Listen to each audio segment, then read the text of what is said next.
Le mot grec, mathématique, signifie les choses qu'on enseigne, connaître, apprendre.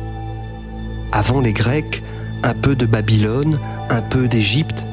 Entre les Grecs et nous, des traducteurs, des transmetteurs du savoir grec, oubliés pendant près de 1000 ans. Cela, c'est ce que racontent nos manuels d'histoire. Ce discours n'est pas celui tenu par les Chinois, par les Indiens ou par les Arabes. Qu'en est-il ?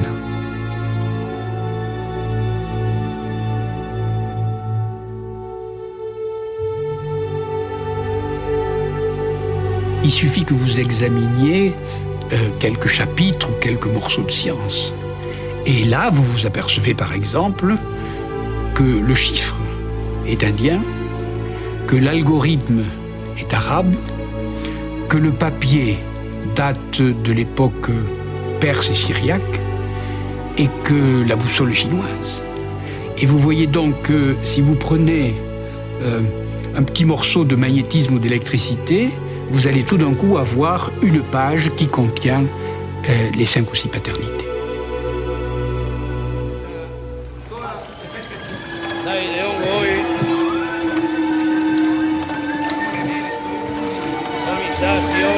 L'histoire depuis la nuit des temps relate des voyages de savants, le voyage par exemple des mages derrière l'étoile pour la naissance de Jésus-Christ, le voyage des savants grecs, le voyage des explorateurs. Un certain Pythéas de Marseille part de Marseille, reconnaît l'île d'Ouessant et va jusque vers la Finlande, le voyage d'Ulysse, le voyage de Gilgamesh, mais aussi beaucoup plus récemment le voyage de Darwin avec le Beagle, le voyage de tous les naturalistes dans les Andes ou dans l'Himalaya, le voyage de tous les explorateurs, les voyages racontés par Jules Verne au XIXe siècle, bien entendu, le voyage de Marco Polo qui résume la totalité de ses voyages.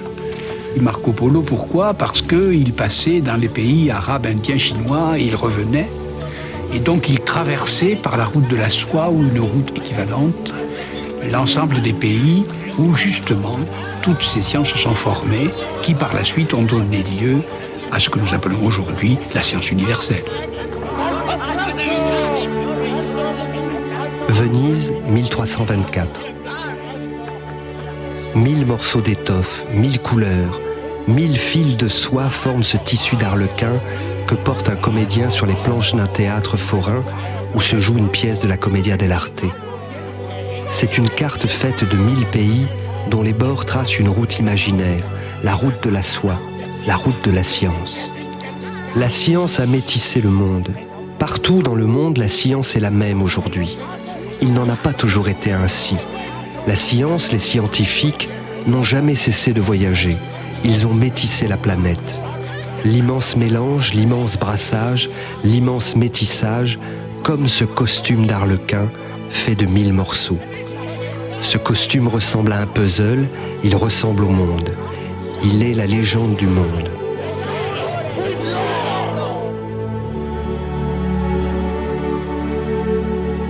La pièce qui va se jouer, celle annoncée par l'Arlequin, est l'histoire d'un marchand de mensonges. C'est ce que crie l'Arlequin aux passants, un marchand, un tissu de mensonges, un conte, une légende, Marco Polo.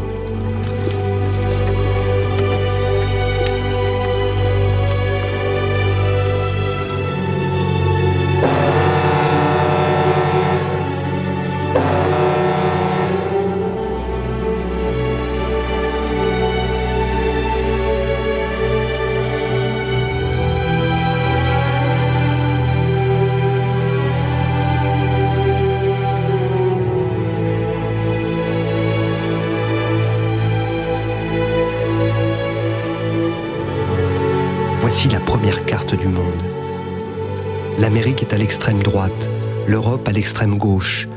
Les noms de villes, de fleuves, d'océans, de pays sont écrits en caractères chinois. Ce qui est au centre de la carte, c'est la Chine, l'empire du milieu, la Chine millénaire, la Chine qui a tout inventé, dans le passé le plus lointain des hommes, la boussole, la poudre à canon pour les inventions les plus légendaires, mais aussi l'astronomie, la médecine, les mathématiques, civilisation du fleuve jaune. Les terres et les mers ont glissé, le centre s'est légèrement déplacé, le continent indien est au centre. L'Inde, la médecine millénaire, les mathématiques millénaires, les Védas qui en témoignent, l'invention du zéro qui est la naissance même de l'algèbre, les calculs indiens jusqu'à 10 à la puissance 23, civilisation de la vallée de l'Indus. Les cartes se déplacent et avec elles le centre du savoir. Où est le centre ? Où est le centre du savoir ? En Chine, en Inde, quelque part en Perse, en Arabie, dans l'actuel Ouzbékistan ? Au centre de la carte, l'Iran actuel. C'est le monde arabo-islamique. Il va de Tolède en Espagne jusqu'à Lahore, au nord de l'Inde. Les Arabes inventent l'algèbre, la numérotation, rédigent les tables tolédanes, connaissent l'orbite de Mercure, mais aussi le nombre pi jusqu'à la 16e décimale, et la médecine, et la chirurgie, et la physique, civilisation du Tigre, de l'Euphrate, de l'Amou Daria.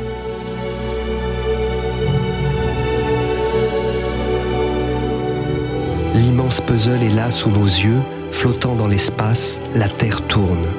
Le jour vient d'un côté, la nuit va de l'autre.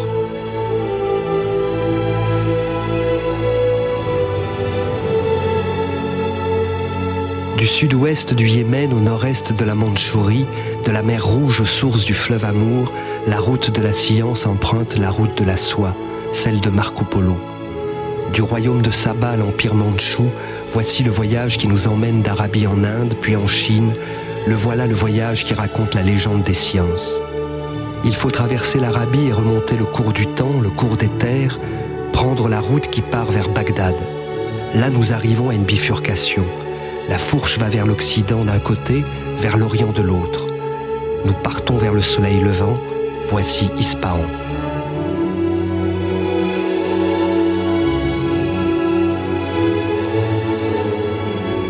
Une autre bifurcation. Il y a là deux routes, l'une qui part vers la Moudaria, Samarcande, Tashkent, l'autre vers le nord de l'Inde, Hérat, Islamabad, puis elle suit le cours du Gange, Bénarès, Calcutta. Elle se jette dans le golfe du Bengale. Voici les rivages de Rangoon, puis en remontant vers Hanoï, voici Canton, puis Shanghai, Pékin, la Mandchourie. D'Ispahan, une autre route part vers le nord-est. Elle traverse le désert de Gobi, puis le nord de la Chine, Dunhuang, Wumei, Lanzhou, Tian. Voici les rivages de la mer Jaune. S'il en va de la soie comme de la science, leurs routes sont les mêmes dans le temps et dans l'espace, et le héros figuré de cette légende est Marco Polo.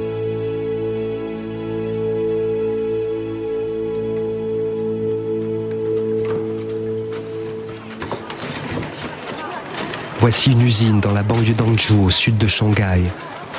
Des milliers de petites boules blanches feutrées glissent le long de plans inclinés, sous le regard attentif de dizaines d'ouvrières chinoises. Des cocons de verre à soie. Ils se déroulent pour former des fils qui courent sur des métiers à tisser, entrant et sortant dans des bacs de couleurs, des fils de soie. Ils se mélangent, matières et couleurs deviennent tissus, soieries. Le livre de Marco Polo s'ouvre sur une légende, le devisement du monde, ou le livre des merveilles. Première carte, première légende, le Cathay, Marco Polo, la Chine. Le jour se lève sur l'empire du milieu, sur cette arête de pierre que l'on voit depuis l'espace distinctement, comme les chaînes de l'Himalaya ou de la cordillère des Andes. C'est la muraille de Chine. On la voit se profiler sur les crêtes des montagnes à perte de vue, le mur de l'immense empire civilisé et solitaire.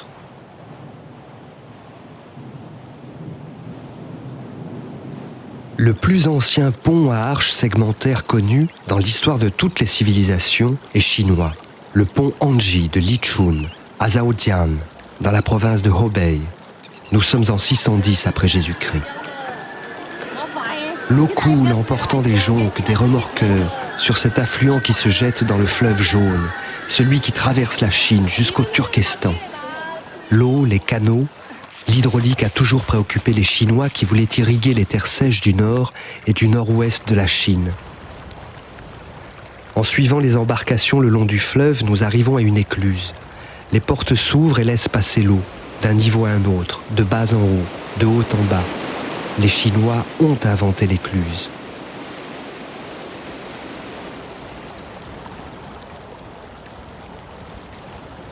C'est une horloge, une gigantesque horloge astronomique, construite au palais impérial de Kaifeng, dans la province de Honan. Une roue hydraulique mettait en rotation un globe céleste, une sphère armillaire et une série très élaborée d'engrenages qui annonçaient l'heure. Cette sphère constituait ainsi le premier de ces mécanismes d'horlogerie qu'on utilise aujourd'hui dans nos télescopes.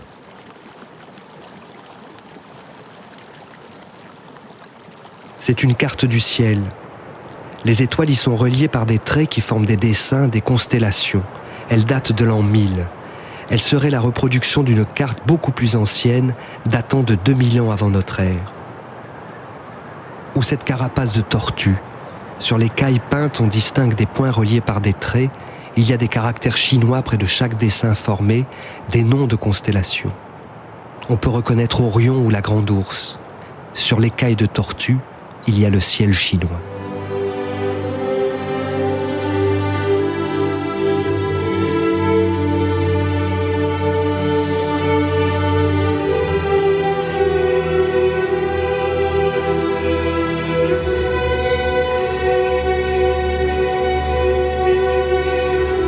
L'observation précise et inlassable est une pierre angulaire de la science.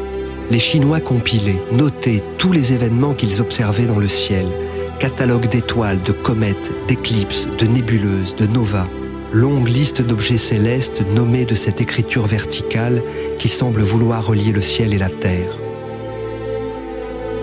Ils pratiquèrent peu l'astronomie planétaire et peu l'explication du monde où les Grecs excellèrent. Cela procura aux Chinois des avantages. Ils ne se laissèrent jamais séduire par le cercle en tant que figure géométrique et ne furent donc jamais prisonniers des sphères concentriques comme ce fut le cas pour l'Occident jusqu'à Kepler.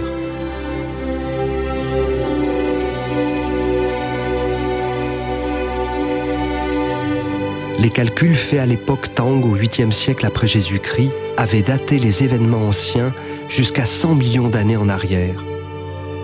L'astronome Yi Xing, vers 724 après Jésus-Christ, fait remonter la date de la première conjonction astronomique observée à 96 961 740 années. Ce sont les Chinois qui établirent au 7e siècle de notre ère le principe Chang'e, selon lequel les queues de comètes se dirigent à l'opposé du Soleil. Voici une comète, elle traverse le ciel.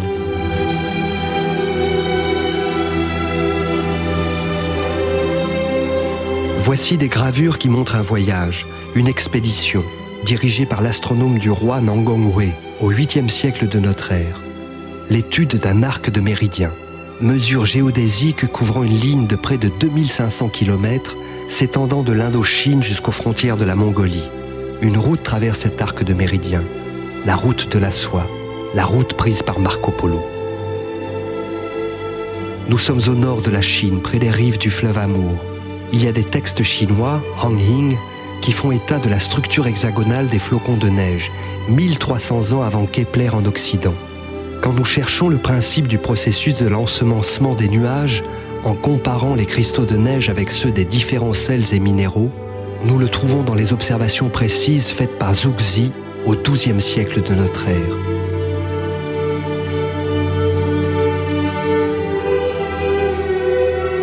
Voici une centrale nucléaire. Voici la chambre des machines d'un sous-marin. Ce sont des laboratoires scientifiques. Dans ces lieux inventés par la science où la nature est soumise à une observation exacte, nous voyons des murs couverts de cadrans et d'aiguilles qui donnent des informations. Le premier appareil à cadran et à aiguille fut la boussole magnétique. Il est chinois. C'est un véritable morceau d'aimant taillé suivant la forme de la cuillère du Nord, la Grande Ourse.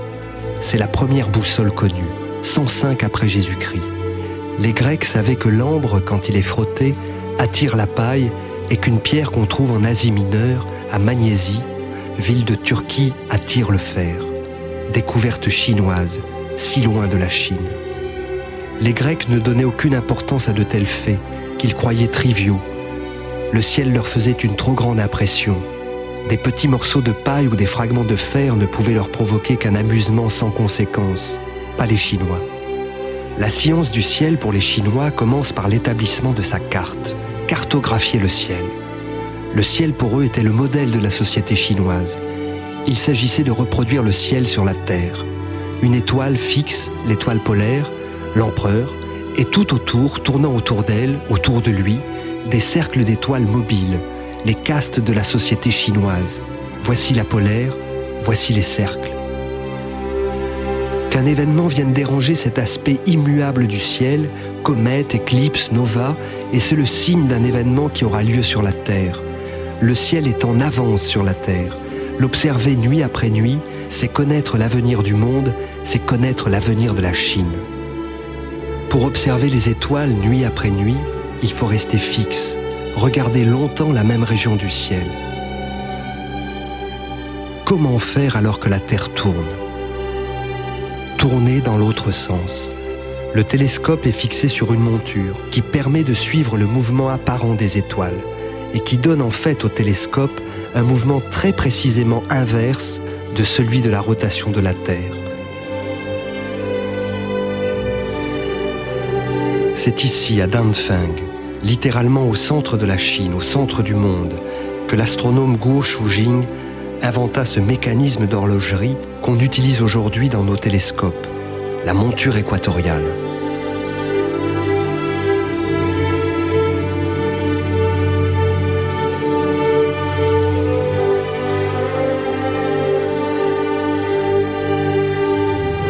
La nuit vient sur l'observatoire de la montagne pourpre à Nankin.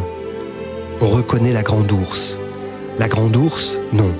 Nous sommes en Chine, et pour les Chinois, cette constellation a la forme d'une cuillère, la cuillère du Nord.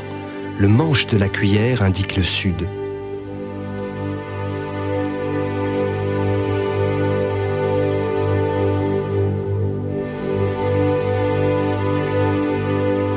Des corps humains sont dessinés sur des panneaux accrochés au mur. Nous sommes chez un médecin, un acupuncteur, Axian. Les corps sont constellés de points d'acupuncture. La méthode de l'acupuncture est sous-tendue par l'analogie entre le ciel et la terre. 12 lignes correspondant aux 12 mois de l'année sont décrites pour le corps. Dans ces lignes circule une énergie vitale suivant le rythme du yin et du yang. Sur ces lignes sont placés 365 points, autant que les jours de l'année. À un dérèglement localisé correspond un point précis où il s'agira d'apporter ou de drainer de l'énergie. L'aiguille d'acupuncture représente l'axe du monde, reliant le ciel et la terre. Elle met en rapport le microcosme et le macrocosme, pour que le rythme perturbé de l'un se rétablisse en référence à l'autre. L'invention du papier en l'an 105 par Cai Lun, eunuque secrétaire particulier de l'empereur. L'invention de l'imprimerie, l'invention de l'horloge, l'invention du sismographe en l'an 130 de notre ère par Zhang Heng. Et les sciences géographiques et cartographiques, ou géologiques et météorologiques, les Chinois utilisaient des méthodes de relevé précises qui leur permettaient l'établissement de cartes en relief. Ou encore, dès le XIVe siècle avant Jésus-Christ, les Chinois pouvaient énoncer n'importe quel nombre, si grand soit-il, en n'utilisant que 9 signes. Les mathématiques chinoises développant la tradition babylonienne furent fondamentalement algébriques et arithmétiques. On doit aux Chinois des concepts et des méthodes tels que le calcul de la valeur décimale, les fractions, les nombres négatifs. On calcula très tôt en Chine des valeurs très précises de pi, ainsi que les racines des grandes puissances. Mais on le dit aussi des Indiens, des Arabes, des Grecs. Pas de science occidentale, pas de science sans la Chine. Que font les Chinois de ces découvertes accumulées ? Que font-ils de ces découvertes qui, quand elles déferleront en Occident, changeront le cours de l'histoire ?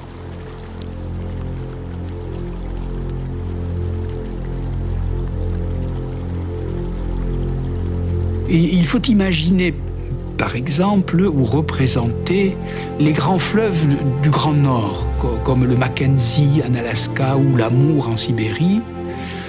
Et ce qu'on voit par avion lorsqu'on survole l'Amour, c'est un extraordinaire enchevêtrement de 1000 lits anastomosés. Et ce lit majeur est immense, et on a l'impression qu'à l'intérieur, quand on le regarde de près, il y a 1000 petits lits mineurs.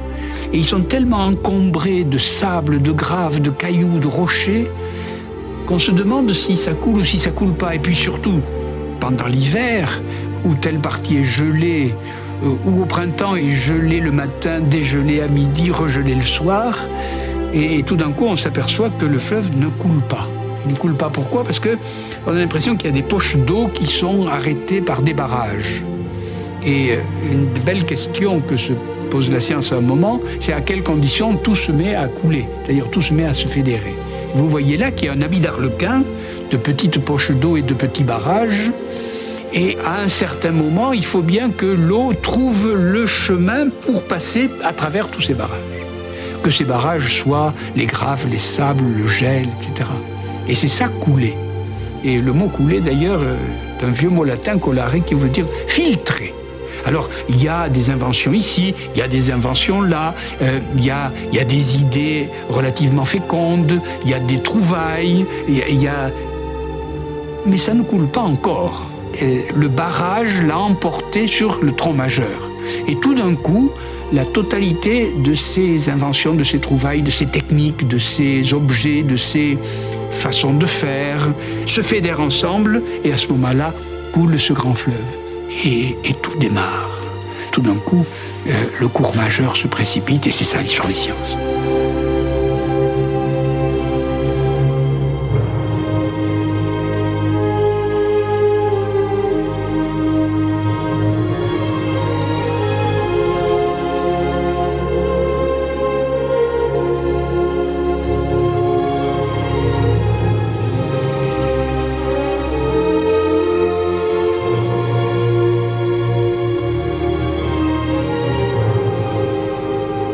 Voici une nouvelle carte, le continent indien. L'intérieur d'une échoppe, un marchand de tissus qui jette en les dépliant des coupons brillants sur le sol. 1000 couleurs, 1000 motifs, 1000 fils entremêlés, tissus d'Arlequin. De la soie se déroule devant nous. Vient-elle de Chine? Vient-elle d'Arabie? Vient-elle d'ici où nous sommes chez ce marchand de Bénarès?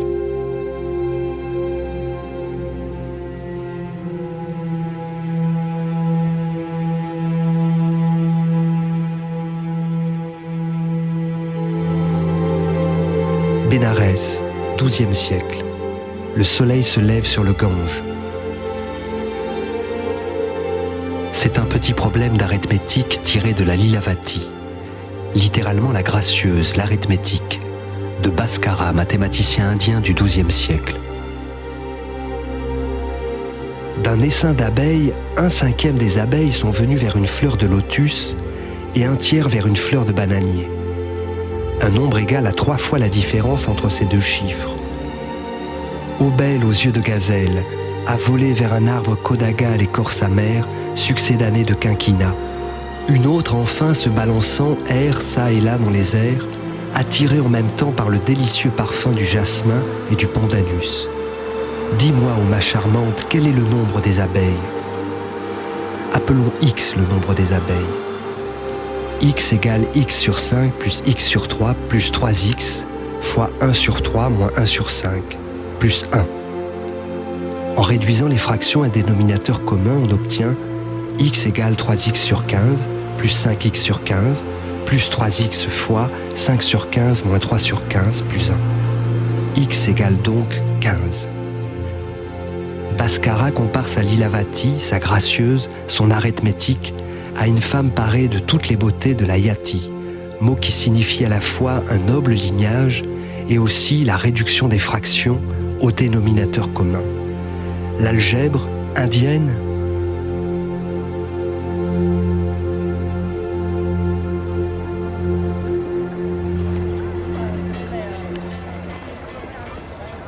Le soleil est plus haut dans le ciel. On distingue mieux les embarcations sur le Gange. On entend une rumeur, des prières chantées, diffusées par des haut-parleurs.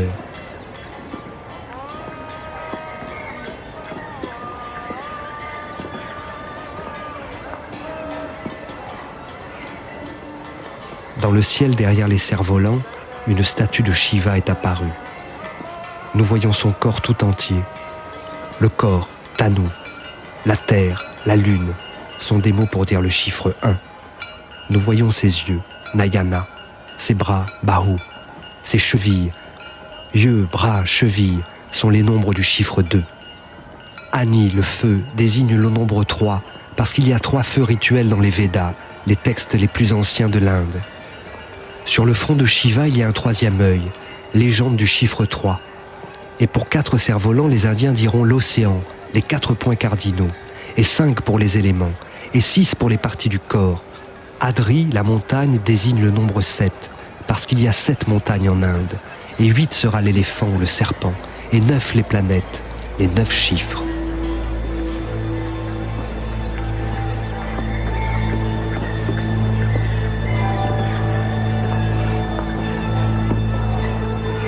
Il fait nuit sur Bénarès. Les feux qui brûlent les morts s'allument sur les bords du Gange. Il n'y a pas de mot pour dire zéro en sanskrit. D'autres mots peuvent le désigner, comme ciel ou espace, ou vide ou point. C'est un point qui est tracé pour le zéro dans les plus anciennes inscriptions indiennes. Le zéro est une invention indienne. Mais quel zéro ? Il y a plusieurs zéros. Il y a l'ensemble vide, il y a le zéro de l'arithmétique, il y a le zéro qui est représenté avec le système des coordonnées, ainsi de suite. Et par conséquent, il faut toujours penser qu'une invention ne se réduit pas à un objet. Que cet objet soit un mot, un concept ou un objet construit comme la boussole. Non. Il faut qu'autour de cet objet, il y ait une théorie qui supporte cet objet, une vision du monde qui supporte cet objet. Et d'une certaine manière, lorsque nous avons reçu la boussole, lorsqu'elle s'installe dans le système occidental, c'est plus déjà le même objet, c'est plus déjà la même boussole, c'est plus déjà le même zéro. Parce qu'au cours de l'histoire, la chose change, l'observation change, les hommes changent, les sociétés changent, et d'une certaine manière, l'histoire consiste à bien comprendre que ce n'est pas le même objet.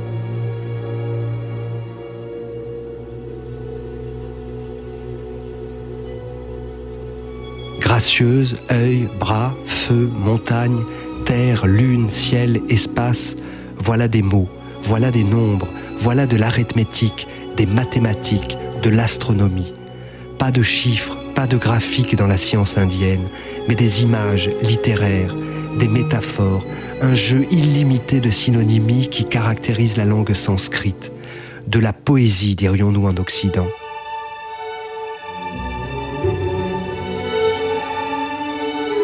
Les grands chiffres dans les textes sanskrits se présentent sous la forme d'un vers ou d'une strophe. Dans les Siddhanta, chez Aryabhata, le sinus et le cosinus sont mentionnés autour du 5e siècle de notre ère. Les grands nombres ou les tables trigonométriques, connus très tôt par les Indiens, ces grands nombres s'y expriment sous la forme de jeux de mots ou d'aphorismes. Chez les Indiens, les chiffres sont une légende, les mots sont des chiffres. Et le mot sutra, qui désigne au sens premier un style ou un aphorisme, il signifie aussi une règle. Quand ils ne sont pas grands, quand ils ne sont pas dans une strophe ou un vers, les chiffres indiens s'écrivent de la façon la plus simple du monde, de cette façon qu'a le monde entier de les écrire. 1, 2, 3, 4, 5, 6, 7, 8, 9 et 0. Le système décimal. Ces chiffres que nous avons vus chinois, que l'on dit arabes, sont indiens.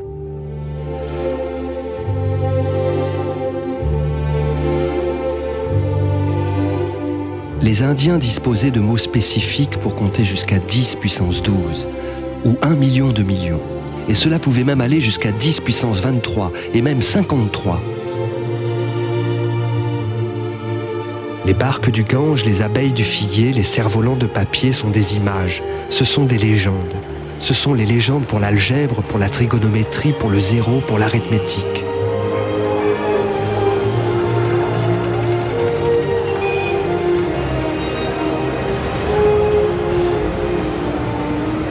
Et ce palais de Maharaja, le palais des vents, à Jaipur. Il y a là un immense escalier de pierre qui part vers le ciel. C'est un triangle rectangle, c'est un observatoire astronomique. Il y a là d'autres cadrans solaires, des sphères, des escaliers de pierre.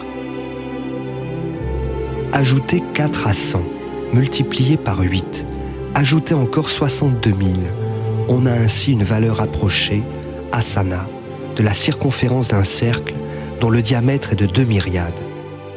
Ce vers d'Aryabhata, mathématicien indien du VIe siècle, nous livre une formulation très précise sur la valeur approchée du rapport circonférence sur diamètre 62 832 sur 20 000 égale 3,1416. Le nom mathématique du cercle, indien, grec, arabe, chinois. L'un des plus importants traités d'astronomie indienne, le Mahasiddhanta, fut traduit du sanskrit dans les années 770 à l'instigation du calife Al-Mansour. C'est vers cette époque que l'Inde fut envahie. C'est vers cette époque que le ciel indien devint un ciel arabe, et avec lui, les sciences qui l'accompagnent.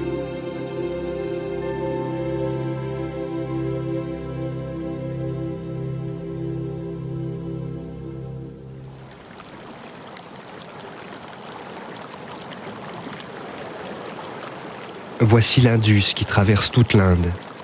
L'Inde, en vieux perse hindou, correspond au sanskrit Sindhu, l'Indus, c'est-à-dire le fleuve. Inde veut dire fleuve. Voici un triangle, rectangle. La corde transversale d'un rectangle produit par construction sur elle d'un carré ce que produisent séparément la longueur et la largeur. Nous voyons le carré se former, nous avons vu l'hypoténuse, les deux autres côtés, l'angle droit, le théorème de Pythagore. Il disparaît derrière l'eau de l'Indus. Les Indiens ne le nomment pas théorème. Alors, est-ce que c'est le théorème de Pythagore ou est-ce que ce n'est pas le théorème de Pythagore ?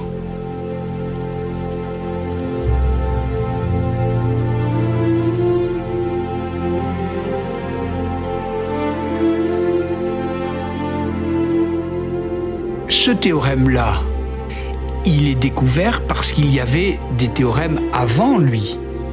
Et grâce à cette découverte, il y aura des théorèmes après lui. Donc, on ne peut pas imaginer une géométrie où il n'y aurait que le théorème de Pythagore. Non, il est saisi un peu comme un bijou est saisi dans une bague, un peu comme un bateau est saisi dans le fleuve qui coule.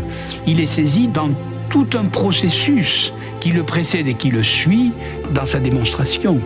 Par conséquent, si vous isolez le théorème de Pythagore ou un schéma, on peut reconnaître en effet une forme de ce genre. Et alors on a dit, oui, là, il est là. Mais tant qu'on n'a pas la totalité du fleuve, c'est-à-dire l'ensemble de la théorie qui porte avec le théorème de Pythagore, on peut dire aussi, non, ce n'est pas le théorème de Pythagore.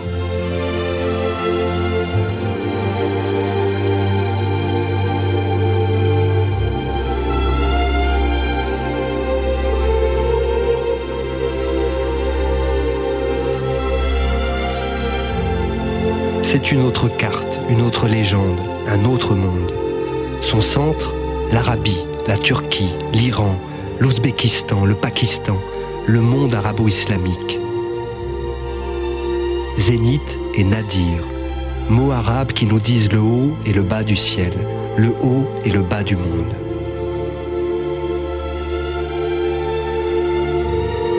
Au pays des mille et une nuits, un voyageur poursuit sa route. Marco Polo. Son livre des merveilles s'ouvre à nouveau devant nous.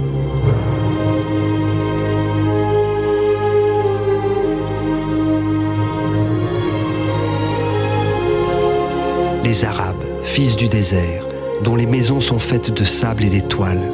Les voici les grands voyageurs, les voici les marchands qui prennent tous les chemins, qui vont aux quatre vents, qui remplissent leurs sacs de trésors, ceux des pays millénaires, des pays de la soie, des pays du savoir. Les voici les routes, des sables du désert du Yémen aux tables tolédanes de l'Espagne, le Qatar, le Yémen, la Syrie, Tolède, Istanbul, Samarcande, Karachi, jusqu'aux confins de la Chine. Le voilà l'immense tamis, le voilà l'immense puzzle constitué, le voilà l'immense brassage qui nous a produits.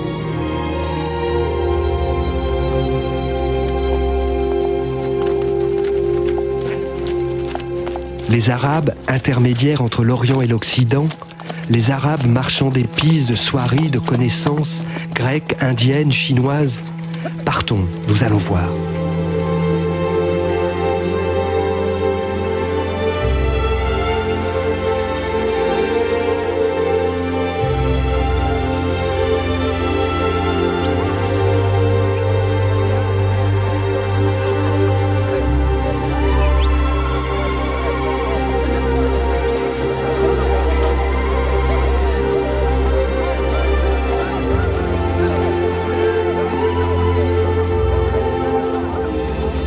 sont dressées une à une. Et dessous, dedans, les tissus brodés, les couleurs, les motifs, les soieries, soit des Indes, soit de Chine.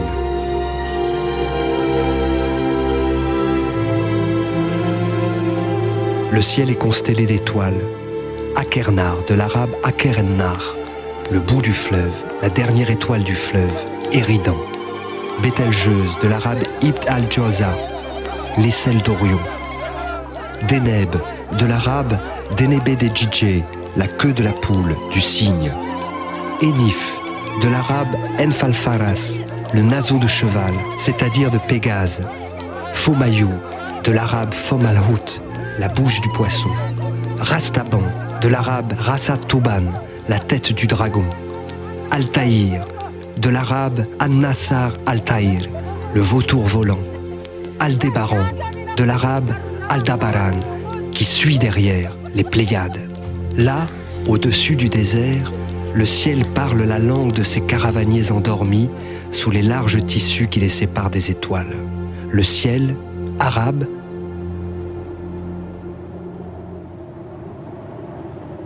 il y a des noms latins. Sirius, qui est la plus grosse étoile du ciel d'hiver, dans la canicule, est un nom latin. Arcturus, qui se trouve à la queue de la grande ourse, est un nom grec. Mais si vous regardez à l'aube de ce ciel d'été, Orion se lever, vous allez avoir Rigel et Bételgeuse, qui sont des noms arabes. Et par conséquent, le ciel, dans sa nomination, parle plusieurs langues. Et il métisse plusieurs langues et plusieurs cultures et plusieurs religions. Il parle latin, il parle grec, il parle arabe. Et si vous passiez dans l'hémisphère sud, il en serait de même, puisque Fomalhaut, qui est la première étoile qui apparaît à l'horizon quand on a passé l'équateur, c'est encore un nom arabe. Le ciel est métis, et le ciel est une très bonne image des sciences. C'est-à-dire, bien voilà, les langues et les cultures sont fédérées dans une même observation commune. De la même façon qu'en astronomie, les noms des étoiles sont de diverses langues, les noms des disciplines sont de diverses langues. Géométrie est grecque, algorithme ou algèbre sont arabes.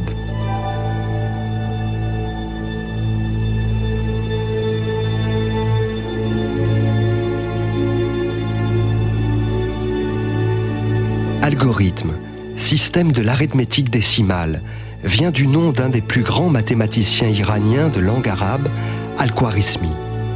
C'est lui qui écrivit le premier traité d'algèbre, emprunté aux hindous, mais rendu clair et accessible. Il intitula son ouvrage « Hisab al-Jabr wal-Muqabala », ce qui signifie « l'art de faire que deux inconnus soient égales à une grandeur connue ». Le terme algèbre vient directement d'al-Jabr, littéralement « réunion de parties séparées ».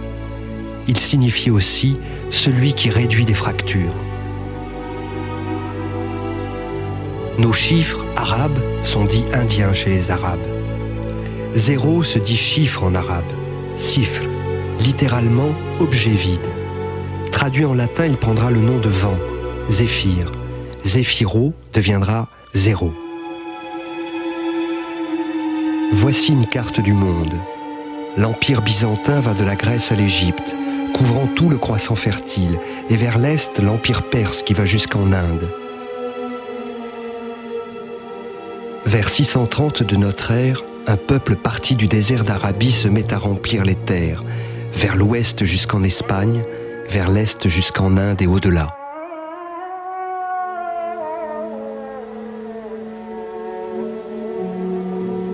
« 7, 8, 9, 10, 11, 12, 13, 14, 15, 15e siècle, 10 siècles pour les Arabes, pour le monde arabo-islamique. »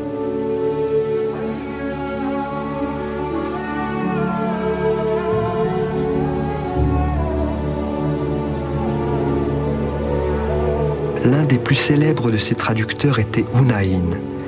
Ses travaux furent à ce point appréciés que le calife lui versait une somme d'un poids équivalent à celui des livres qu'il avait traduits. Ainsi, un flot immense de traductions se mit à couler. Grec, syriaque, persan, hindou. Traduire, rassembler, brasser le savoir. C'est ce que firent les Arabes. Ils créèrent des centres d'études, académies, bibliothèques, lieux d'échange et de traduction. Ces centres s'appelaient Maisons de la Sagesse.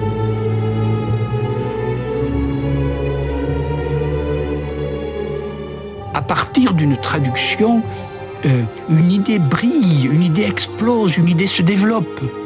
Et quelques siècles après, c'est nous, les Occidentaux, qui avons été saisis dans les monastères de cette même fièvre de traduction. Nous avons traduit les manuscrits arabes en latin, et tout d'un coup, nous nous sommes aperçus que dans les manuscrits arabes, il y avait à la fois des traces grecques, les éléments d'Euclide, par exemple, ou le corpus hippocratique parfois, mais aussi d'extraordinaires inventions qui appartiennent en propre à la civilisation, à la culture de langue arabe de cette époque.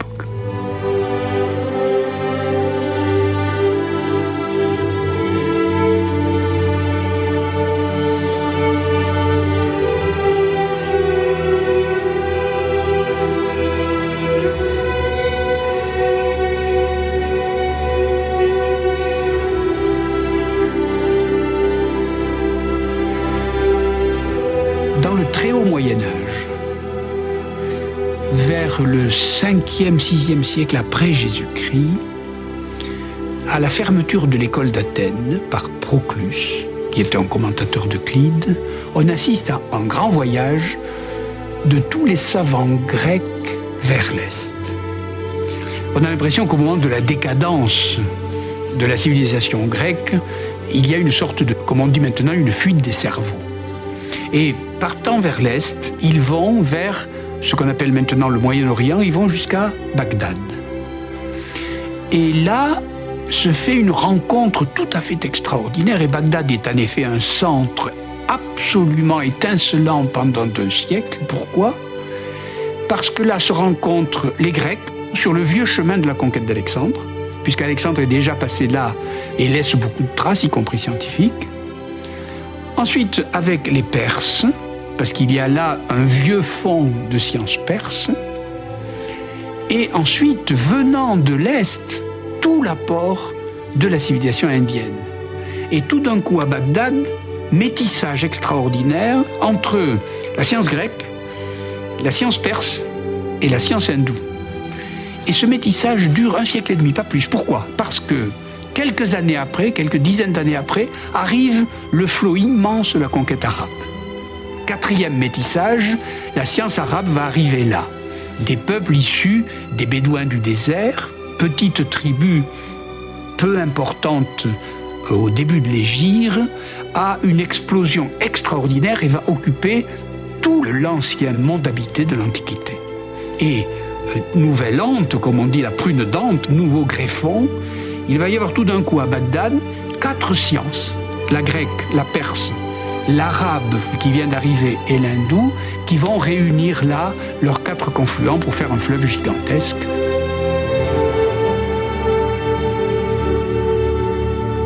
La science, c'est un fleuve, un véritable fleuve. Si vous remontez dans les affluents, vous allez, si vous prenez la Garonne ou la Loire, pour la Garonne, vous allez remonter à un affluent des Pyrénées dans telle vallée, à un affluent qui monte dans le Massif central, sur telle montagne. Et en effet, cette eau, ce flot vient bien des Pyrénées, du Massif central, de telle vallée, etc. Mais elle devient scientifique dans le cours majeur, c'est-à-dire c'est le cours, c'est le flot, la science. C'est cette histoire-là qui est l'histoire des sciences. Alors on peut donner de cela des exemples, en particulier en astronomie. À Bagdad, on commence à reprendre les vieux textes sanscrits qui témoignent des observations des planètes. On reprend les vieux textes grecs qui témoignent de la même observation avec le fond perse, et tout d'un coup, les savants arabes vont refaire patiemment toutes les observations astronomiques. Et comment elles peuvent se préciser ? Parce que les Indiens, qui sont de bons calculateurs, on pense qu'ils ont inventé réellement la trigonométrie, puisqu'ils utilisent le sinus de l'angle. Les Grecs l'avaient déjà presque approché. Donc à cet endroit-là, tout d'un coup, mathématiques, calcul, astronomie deviennent extraordinairement en progrès. Pourquoi ? Parce qu'il y a le confluent de ces 4 langues, de ces 4 cultures, de ces 4 morceaux d'histoire.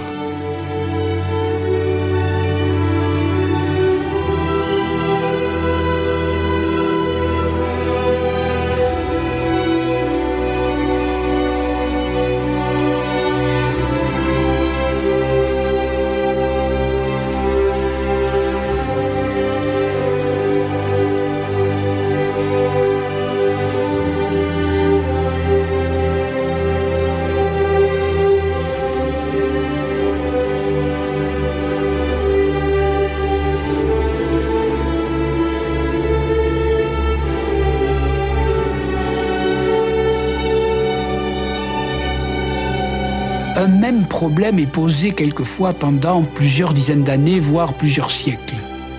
Et ce problème change selon les temps, selon les lieux, selon les angles d'attaque, quelquefois selon les langues. Et ce problème, peu à peu se transformant, est un problème complètement métis. Il porte sur lui mille et mille confluences, mille et mille influences. On peut comparer ce métissage à ce fameux manteau d'Arlequin qui est tout couturé avec des pièces de couleurs différentes et de tailles très différentes elles aussi. Et ce manteau d'Arlequin, on dirait une carte de géographie. La carte de l'Europe avec le Portugal, l'Espagne, l'Italie, la France, l'Angleterre et l'Écosse. Vous voyez comment ces pièces peuvent être rapportées sur la carte de différentes couleurs. Si on fait la carte des cultures, si on fait la carte des langues, si on fait la carte des religions, si on fait la carte des usages ou des patois, on va avoir ce manteau d'Arlequin très juxtaposé. Mais dans la science, il en est différemment. Il y a bien un manteau d'Arlequin, il y a bien des personnes qui n'ont pas la même langue, qui n'ont pas les mêmes croyances, qui n'ont pas la même culture, mais ils se fédèrent dans un langage et en s'occupant d'objets tels que le manteau d'Arlequin devient tout d'un coup la robe de Pierrot, toute blanche. C'est-à-dire toutes les couleurs se fédèrent de telle sorte que tout d'un coup, le blanc, c'est la somme de toutes les couleurs.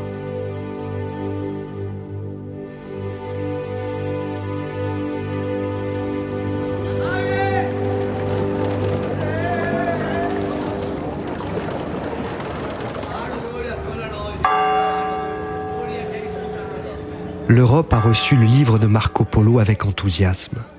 Mais les lecteurs croient plus à une amusante fiction qu'à une description de la réalité. Alors que ces gens croient que des alchimistes transforment les métaux en or, que des anges peuvent danser sur la pointe d'une épingle, que des monstres cracheurs de feu avalent les bateaux qui dépassent le disque de la Terre, ces mêmes gens n'imaginent pas qu'un empereur fut assez riche pour commander 10 000 chevaux blancs ni avoir du papier-monnaie. Marco, giurimelo sui santissimi Vangeli del Salvador, che non ti sei arrivato infino al Catay e che non ti parlava l'imperatore della China. Dimmelo, a me te me lo puoi dire. Che ti solo contare delle fiabe, delle fantasie, delle leggende. No, non le sei leggenda.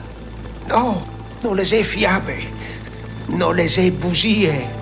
Se tutto vero, verità è. Lo giuro, sul Vangeli del Salvador. Vien più vicino. Ascoltimi ben. Migo contao solo la metà di quello che ho visto.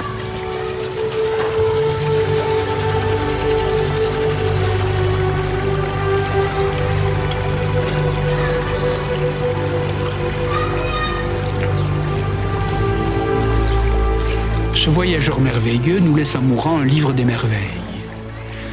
Un livre des merveilles si merveilleux que personne ne le croit. Et en mourant, il dit « Je n'ai pas raconté la moitié de ce que j'ai vu ». Ce livre des merveilles, c'est la science. La science, c'est le livre des merveilles. Mais il y a une autre merveille aujourd'hui qui vient de prendre date depuis quelques décennies et dans laquelle nous lisons tous les jours aujourd'hui.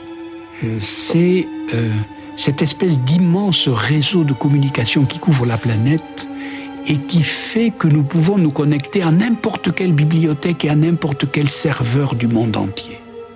Et du coup, nous pouvons lire tous les livres.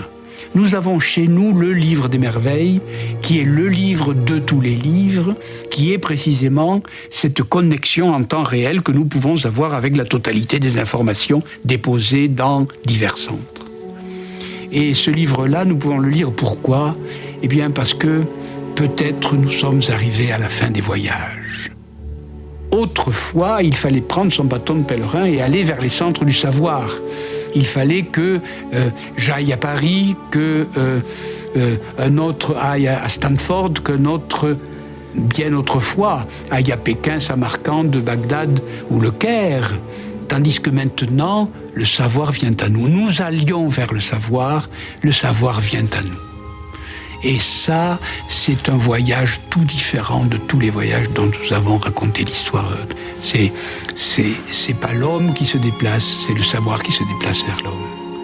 Et c'est maintenant une nouvelle manière de dire que tout apprentissage est un métissage, que toute pédagogie est un voyage, mais maintenant un nouveau voyage, que toute information est une rencontre, mais maintenant une nouvelle rencontre, que toute connaissance vient de l'autre, et que donc tout savoir devrait ressembler à l'amour.